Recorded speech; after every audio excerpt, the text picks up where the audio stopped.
A wise man once said, If you wish to make an apple pie from scratch, you must first invent the universe. This man respects rigid laws and rules. But a wise man once said, Don't plan too much, it may not come out right. This man plays by his own rules. Being a good cook is about balancing these attitudes.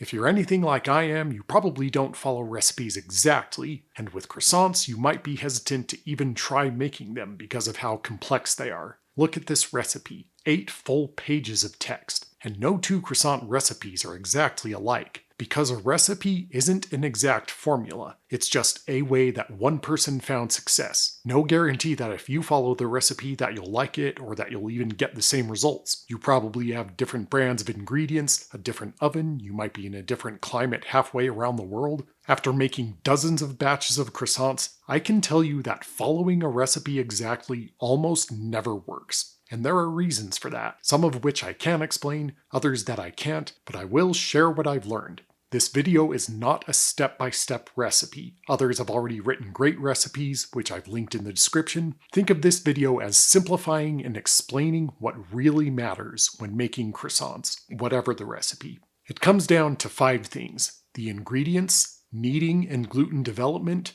lamination technique, final shaping and proofing, and the baking temperature and time. First, the butter definitely matters. In the United States, Plugra is a good default. People love to say it's the butterfat percent that matters. Something with 82% or more will be spreadable. But it's not that simple. Here's Plugra side by side with Kerrygold, both 82% fat. When cold straight out of the fridge, Plugra is just a little flexible, but Kerrygold is so much softer. There's way more to butter than just fat percent. You need to be familiar with its texture. Softer butter is okay as long as it's kept cold and paired with a dough that's also soft. I made a whole separate video about this, but the flour can make a big difference in the texture of the dough.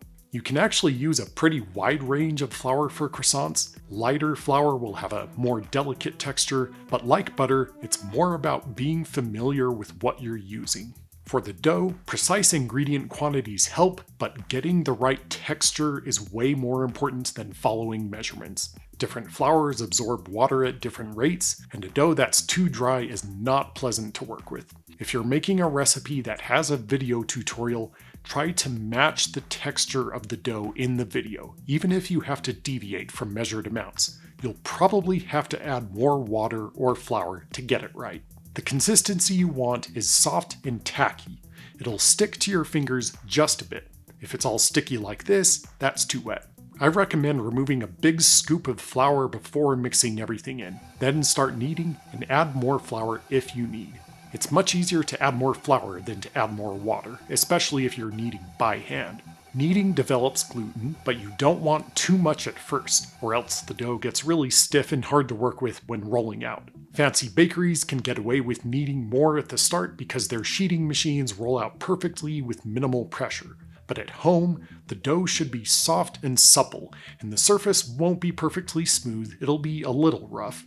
Check for gluten with the window pane test. Take a small piece, flatten it, stretch it out. It should get some thin transparent parts and some stretch, but will still tear a bit at the corners. And don't rely on exact kneading times called for in a recipe. It depends on the machine you have, or if you're kneading by hand. Bruno here says it takes about 10 minutes, and he's smashing that thing like it owes him money. I know it would take me way longer. Kneading time also depends on the flour you're using too. But regardless, go by feel and the window pane test. Good lamination comes down to 3 factors: consistency of the butter and dough, pressure, and the number of layers. Temperature is critical, but only as an indicator of consistency. The butter needs to be pliable. It should be doing this. If it's like this, it's too stiff and cold. It's going to shatter when you roll it out. But it's not just the butter. Your dough needs to be pliable too. The dough should be as similar to your butter as possible. You want them to spread at the same rate. The amount of water and how much it's needed are the biggest influences for the dough. For the butter, an instant read or infrared thermometer can help. 55 to 65 is a good target range, but some butter will be softer. Go by texture more than temperature. If you're in a very warm kitchen and need to keep things cool, you can use ice packs or bags of frozen veggies, use a cutting board or a rolling pin chilled in the freezer. do what you gotta do. But make sure it's not too cold. From my experience, if you put the dough with butter in the fridge to chill and rest between folds, you let it sit in there for an hour, if you pull it out and immediately start rolling it, I can almost guarantee the butter will be too cold and firm and it's gonna crack. Let it warm up a bit before working with it to make sure the butter is spreadable. For rolling, technique is everything. Imagine spreading a pile of loose flour on the counter. You don't press down and then roll. That messes it up. Instead, roll lightly with minimal contact. Pressure is the enemy of laminated dough. Pressure either makes butter absorb into the dough, or cracks butter that's too hard, or kneads dough so much that it becomes stiff. And it's all because of pressure. You need to use some pressure, but use as little as you can get away with, and keep it even down the length of the dough. Dusting with flour is critical too. If the dough sticks to the counter, it won't roll out nicely. Use as little flour as you can get away with, and it's a good idea to brush off any excess before folding to help layers adhere. And when rolling it out, you don't have to measure size exactly. Most recipes overcomplicate this. It's actually really simple. You start with a butter block. Smash the butter over a sheet of parchment paper, fold it over, and up the sides, until you get a squarish shape, about 7 by 7 inches, spread it out evenly, done.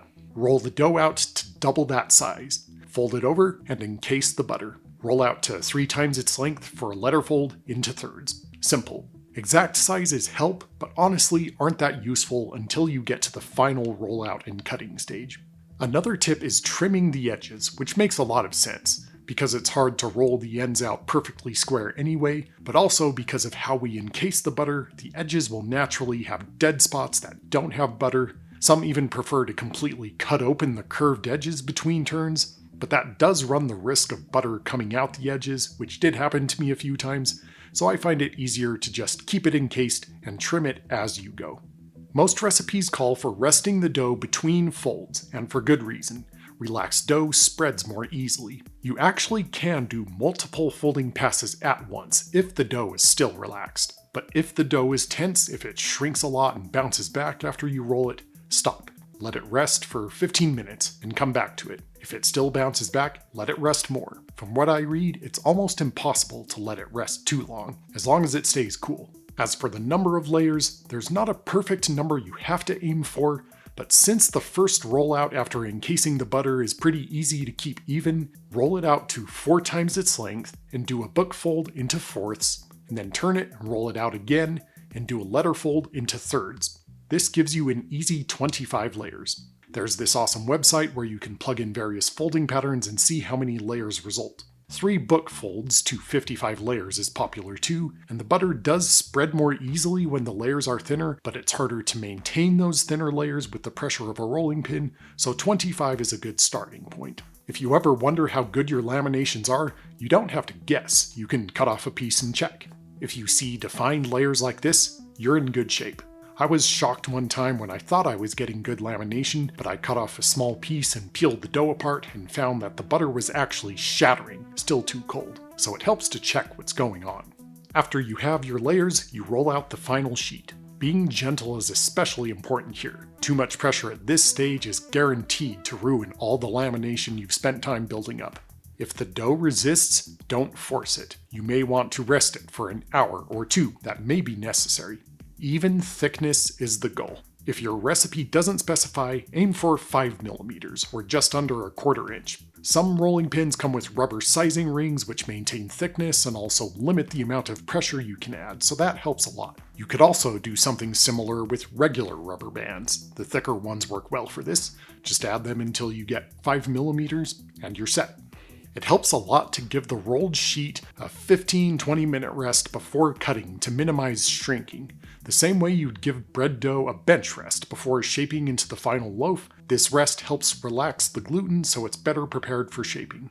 Roll them up tightly, not so much that you're crushing any layers, just enough so that the roll makes good contact down its full length. The most common problem I have with my croissants is fusing layers in big empty caverns. And I notice the gaps are usually where the dough has been rolled up. It seems the dough isn't quite staying together. This still bedevils me. I can make one batch and half of them have a really good honeycomb, but the other half are ugly like this. Poor lamination is probably a factor, but I suspect rolling has an impact too. Most tutorials show how to stretch and elongate the triangle a bit, but when I try that, the dough usually springs right back. The 15-minute rest will help with this, but I also suspect that stretching too much might make the gluten tense instead of allowing it to expand naturally, that in combination with fused layers that collapse under their own weight maybe leads to this nastiness. That's my theory, at least. In the off chance that the dough is too dry, making the layers not bind well, remember to brush off excess dusting flour, and using a spray bottle to add a bit of water to make the dough stickier is a good idea if the dough feels dry. You need to let these proof and rise, but you can't proof at warm temperatures, otherwise the butter will melt, so it takes a while, at least 2 hours. And I mean at least. Of all the things you can't shortcut with croissants, proofing takes the #1 spot. You'll get more volume when they're fully proofed, and for me that usually took closer to 4 hours. Don't be surprised if it takes that long. If you have a thermometer, 65 to 75 degrees is a good target for proofing. And slower proofing is actually really nice because it gives you a bigger window of opportunity for when they're ready before becoming overproofed. Humidity is good too, to keep the surface moist so it can expand easily. You can put a bowl of warm water, not boiling, just warm, in the oven turned off. That's a great proofing chamber. 75 to 85% humidity is a good target, but you don't have to be that exact. A combination hygrometer can help track temperature and humidity, but do remove it before preheating the oven, lest you end up with something like this. Oops. If you don't want to proof in your oven, remember that spray bottle, spray them lightly, and then cover them. That works too. You'll know they're ready when the layers separate at the edges like this, and they'll be about doubled in size and very puffy and wobbly, kinda like a marshmallow. Try the baking temperature and time the recipe calls for. Most mention starting at a higher temp and then dropping down to finish, and that makes a lot of sense, to give a burst of heat at first to rise and set the crust. And do measure your oven temp with a thermometer if you can. I found my oven dial set at 350 was actually averaging closer to 370, so a thermometer helps confirm what your temperature really is. Baking time will depend on the size of your croissants, and judge doneness by color. They'll be finished when they're nicely browned on the outside. If you have convection, use it. It'll help the crust brown more evenly. And that's it. That's what I've learned from making over 50 batches of croissants. And after all this, I have to say I'm super jealous of people who say they nailed it on their 10th try or less. Granted, I was testing lots of factors instead of iterating one recipe, but I firmly believe that for every perfect croissant a baker can show off, what you don't see behind the scenes is the dozens of failures it took to get to that point. The failures still taste really good, but it did take me more time than I thought it would to understand relatively simple concepts like the butter and dough should be the same consistency. I definitely got better with practice. At this point, I'm mostly tinkering with the flour I'm using and getting the best rise and crust from the oven temperature. Even professionals take months to perfect their recipes. And recipes help, but honestly, my best croissants came when I went more off of intuition after I knew the process well enough. When I compare blogs that others wrote about their croissant adventures, it was the same for them. They found their own way. Croissants are an individual journey. There's no substitute for first-hand experience and finding what works for you. Take the tips in this video for what they're worth. Hopefully they help you out, and check out the links in the description for good recipes and tutorials, and best of luck with your croissant journey.